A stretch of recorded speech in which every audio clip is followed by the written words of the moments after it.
back to another Realtor Spotlight. This week's guest, Arnold Robertson. Hello. Good to have you, Arnold. Yeah, good to be here. Yeah. What's going on in your world? Nothing, just scratching, just trying to make a living. As my daddy used to always say. That's your dad. Is he? Was he the one that owned the building there on 4th Street? Yeah. Okay. Yeah. He's yeah. 92 now. He's still alive. Oh yeah. Oh wow. Going strong. Right. Yeah. Lives in Moore. Norman. Oh wow. Right there by the Votech. Your mom. She Stepmom. Okay. She's 82. She's doing really great. She's got Parkinson's, so she's in a wheelchair. So they're still living in the house. She's 10 years younger than him. Mm-hmm. How long they been together? 50 years. Oh wow. Yeah. Was that 10-year age difference an issue ever? Not Did you that ever I see it? saw. You never saw There's it? 11 between my wife and I. Okay. Any different? Anything? No. Yeah. Are you She struggling just to keep? reminds me I'm an old geezer all the time. You're not struggling to keep up, or? It's the other way around. Okay. That's really funny. All right. So you originally from Moore? You or Norman? Norman. You went to high school in Norman? Norman, class of 77, graduated OU 83, bachelor. In political what? Science. Political science. Well, that didn't. Believe it or not. That didn't help anything. No, did it? believe it or not, I was going to go into law enforcement. Okay. Yeah, on the federal level. So at the time I graduated college, which is 83, Reagan was president. There was a hiring freeze on all federal jobs. So I was going to go into either Secret Service or DEA is what I wanted to do. So Why didn't you? another opportunity came up. So kind of started doing that, got into the video rental business, and Okay. it took off like I never expected it to Sure. take off. And I was just busier than all get out for the next 30 years. And that's the building there on 4th Street. What was it? Did you have? Was it Major Video at one time? No, we built that building. It was your. It was always our building. You didn't franchise it or No, anything like no. I had 3 stores at one time. One on the south side, 2 in Moore. Then the 99 tornado took out one of them. Where was the one south side? 59th in May. Right there in the hood. Okay. The hood. Yeah. The hood. All right. So where was the other one? The other one was at 12th and Santa Fe and Moore. So that's where the 99 tornado went right through. It took a direct hit and just wiped it out. Yeah. Yeah. Where? Oh, it was next to the GFF. That's across the street. It was right behind that 7-Eleven that's right there. Isn't it like used to be? It's like a Goodwill now or something or some kind. Yeah, they tore the whole strip Oh, center it's down. $1. Yeah, after the tornado, they scraped it. Okay. And then they built this big building, and it went belly up, and I don't know what it is now. So the video business, did you foresee the collapse of that coming? Yeah. Like how? What? Well, I knew. I mean, everything's got a shelf life, and technology changes, especially in electronics, continuously. Sure. So, yeah, it was going to, it started out with VHS, then it went to CD, Or DVD. DVD, Yeah. and then the streaming service. Who really screwed up was Blockbuster. Right. They had the money and everything, but they just didn't have the foresight to know to try to get into the streaming business. Sure. And then you had, Netflix originally started off with that mail Right. stuff. Which was kind of cool. It was very cool. Yeah. And then the Red Box and all that other stuff. Right. So, and then the streaming, it was just a natural. Right. So Yeah. I don't know. Blockbuster's the one that blew it. They did. Because they had the brand, name recognition. They could have capitalized on it. Right, and they had But the whoever real- was the president at the time or whatever. That was just like didn't have- Zynga or something, wasn't it? He owned it, but I don't think he was the CEO. Right. He owned it. Right. Yeah, Wayne Huizinga. Did yeah. you like the rental business, or was it just a money thing for you? No, I loved it, but I love movies. So I'm a Okay. huge movie buff. You ask me anything about movies, I could probably tell you. What's the best movie of all time? My favorite? Yeah. Oh, geez. Probably No Country for Old Men. No Country for Old Men. Mm-hmm. That's 20 years old, something like that? 10. Really? Coen Brothers. I love anything the Coen Brothers do. Okay. I don't think I've seen that. Oh, it's a great movie. No Country for Old Men. Yeah. Is it back in Western? No, it takes place in 1980, and what it has to do with is a drug deal that this guy stumbles upon that's gone bad. And it takes place in the West Texas. Okay, and that's the greatest movie of all time. It's your favorite. It's one of my favorites. Right. I mean, everybody's got their own opinions. What was the best rental that you had? Or I guess it just depended on what the release date is and things. Yeah, it's hard to say. There was some huge ones, that came out in those years where we would have lines out the door, people waiting to get in just to get the movie on the day of release. And, right. You got like 100 or 200 copies of it or whatever. Did you keep a credit card on file for everybody? So if they didn't bring it, you could just charge them for it? Or no, usually I just file charges and take them to have the DA do it. Okay. I had the DA on speed dial. Going in line, and you'd be in line 3-4 deep, and you'd go to rent your movie, and they'd always eat. You've got late fees, and I'd be like, "Man, it cost me $45." Somehow, I'm not surprised that happened to you. It was my kids. I'm going to blame it on them. So. Yeah, blame it on the kids. That's who did it. All right, so you did that, then you got into real estate. Well, what I was doing while I was in that business, I started doing flips. Okay. Started flipping houses with a partner. Who was your realtor? Mary Ward. Okay. I used Mary for years and years, and she's still a good friend of mine. Right. You know Mary? I know of her. She's Southside. Yeah. So we used Mary for years. She always sold all of our flips. She was with Century 21? Sounds right. Yeah. Sounds right. Yeah. Yeah. So then I got into flipping,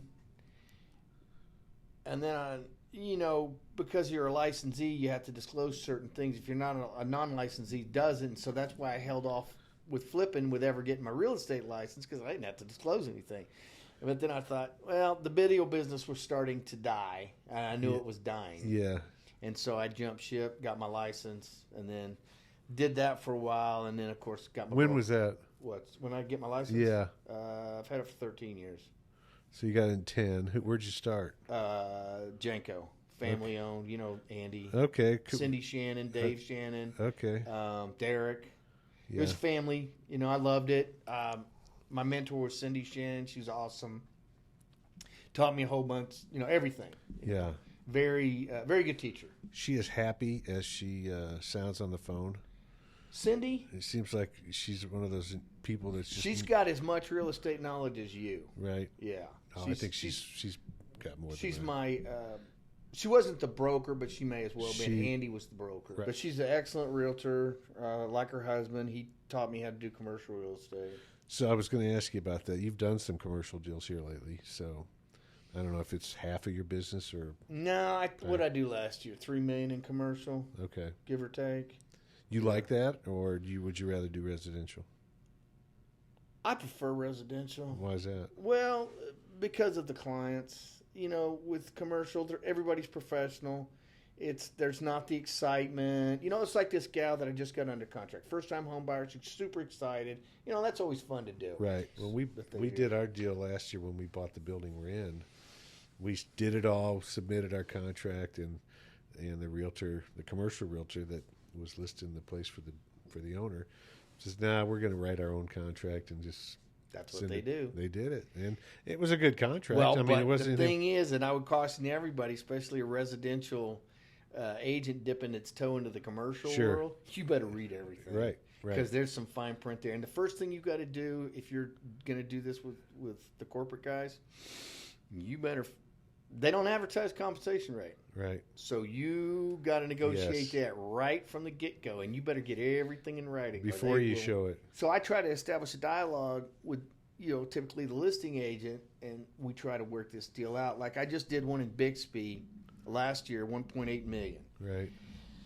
So they were getting full 6%, which is unusual on a 1.8. Right. That was a Buffalo Wild. That was Buffalo. Yeah.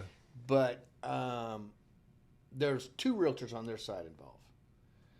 So we agreed up front 2, 2, and 2. Okay. So, I figure... Why do they have 2? Why did what? Why is there 3? They co-listed it together. These guys did for this company. Did they build it?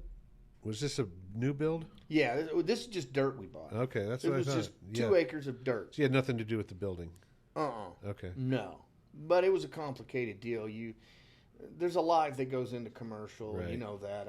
You've got, you've got soil tests, you've got altas, you've got all kinds of stuff. So, but you'd much rather do residential? Yeah. Yeah. I do like commercial. And I've met some really good agents in commercial. Yeah. That there's some good ones, yeah. Are friends of mine now. I think what I don't like about it I like I mean, each deal's different from in a residential. We always say they're really not. There's a lot. Most of them are the same if they go according to plan. You know, and I know. Yeah. Real estate is a transactional business. It follows the same path every single time. Well, residential, but I don't think commercial does. No, it does not. What I always like to pick your brain about real estate historically, as far as what 2020, 2021, what was interesting to you about all that? Oh my gosh. You're like, what in the heck is going on? Yeah. I mean, I always felt like we needed a correction in the price in this part of the country. We were too cheap, but like everything, it swings too far, and then the pendulum will come back more to the middle. Right. But, and then you had all the new agents that jumped in. Well, yeah, there's a lot of new ones. A lot. Well, everybody jumped in. And but there's still, I mean, I talked to two yesterday, just got their license, and people are still getting into it. So well, but and I know that first year, circle of influence, right? But I can tell you right now, with interest rates in the mid sixes, their buying power from last year to this year is down 20%. Right. So they could afford 20% more house last year than they can this year. Yeah. So, they're still good rates. What I'm finding, right? Anything below 300 is just like it has been the last 2 years. This one we just did, it was multiple offers. Right. I've got one under contract right now. One of my listings listed it at 220. I had 7 offers, all at or above list price. Yeah. I mean, I just got blown up. So, and this one I just got the offer accepted. It was multiple offers as well. What about the one in the greens? Well, that's another thing. I'm thinking right now, and I've kind of been looking at the market in the 400 range. My daughter-in-law's got her house listed for $495, and she's not blown up. And it's a really nice house. Right. I checked the comps for her, and she's priced right. Yeah. Pictures are good. Her marketing's good, but she's not getting blown up. Is it dated? No. It's not dated? No. Usually most of those houses up there. It's over in Rockport. Great neighborhood. Oh, I thought we were talking about the greens. Oh, no. Now, I'm getting to that. Oh, okay. So, within this 400,000 range, it's just like that one that I was telling you about that realtor had me critique. This thing's been on the market 55 days. That wouldn't have happened last year. I don't care if you had 14 pictures or not. Right. It was going to sell. Anything would have sold last year. Yeah. But now, because interest rates have gone up so dramatically, think about this. Last year, we were looking at rates in the 3s. Right. Now they've doubled. Right. So a $400,000 house is going to cost you considerably more this year than it would have last year. So these buyers are priced out of it. Right. Yeah. Well, we're the $600,000 buyers. They should be priced right into it. So here's the problem. It should. The 450 house now. Right. What they could buy for 450 last year, they could do the same thing for 600. Right. So where are those buyers? I don't know. I hadn't had any. You hear that argument always, but I mean, why wouldn't that be this? I mean, I'm sure. Well, now you and I know once you get above 500,000, now you're looking in jumbo territory. Right. Those are jumbo loans. Right. So I don't know what those rates are going for. Not much different. Yeah. They're not much different. Yeah. So what about real estate? You've done it for a while now, and you're pretty vocal about things that go right, go wrong. What about real estate frustrates you? What is it that? Oh, same thing frustrates all of us. Which is? The TRR. You don't like the repair side of things? Hell, nobody likes it. How would you do it differently? You can't. Right. It is what it is. Okay. It's the only way it is. The only thing I would say, and this is what I do with my clients, all my buyers, don't do anything cosmetic. That's cosmetic. That's easy. We're only looking at functionality of the house, and it's up to the realtor to educate the clients. You're not buying a new house. Don't expect it to be a new house. You're not paying new house prices. I equate it to going and buying a used car. Right. You're not going to sit there and go, oh, look at that little paint chip. Look at this. Look at that. You don't do that. Well, don't do that to a house. Right. You're not paying new prices, so therefore don't expect new. Right. So, right. But you know how it is with the TRR. And so personally, you got married recently, right? What, 5 years ago? 4 or 5 years ago? Mm-hmm. Changed your life any or same life same? A lot better. Is it good? Oh yeah. Yeah. Oh yeah. I like being married. Right. What's better about it other than just everything? Yeah. Yeah. well, marriage in general. Right. So, but Right. you just got to find the right person. That's good. That's it. I mean, that's good. the key right there. Somebody you have shared interest with. Right. You know. And is she's from Moore too, I think, isn't she? Yeah. Okay. Yeah. I feel like I've met her. Well, she originally from California. Okay. So. Okay. Yeah. So, but born in Alabama. What's something about you we don't know? Something. Oh God, I'm a really nice guy. Believe it or not. You keep that hidden? I do. Why? Yeah. Well, I don't want them to mistake kindness for weakness. Okay. That's funny. That's funny. How's that for an answer? That's a good one. No, but seriously, what's something you grew up? Anything about you that? God, I don't know. What's your proudest moment? Birth of my daughter, I guess. How old is she? She's 18. Yeah. Yeah, getting ready to graduate high school. She goes to Moore. Sophomore. Okay. Yeah, Oh, sophomore. Going to go to UCO. UCO. Okay. Mm-hmm. I got you. Yeah, she's in the nursing program right now. That's the a good thing to VOTAG. get into. Yeah, that's what she wants to do. Well, she's already got her CNA, so right. She works at a assisted living center. Yeah. She's 18 and making close to $20 an hour. That's good. Yeah, she's a hustler. That's good. Yeah. All right. Must have done something right. You? Maybe. Maybe. Good one. Maybe. All right. I don't know. All right. So like that.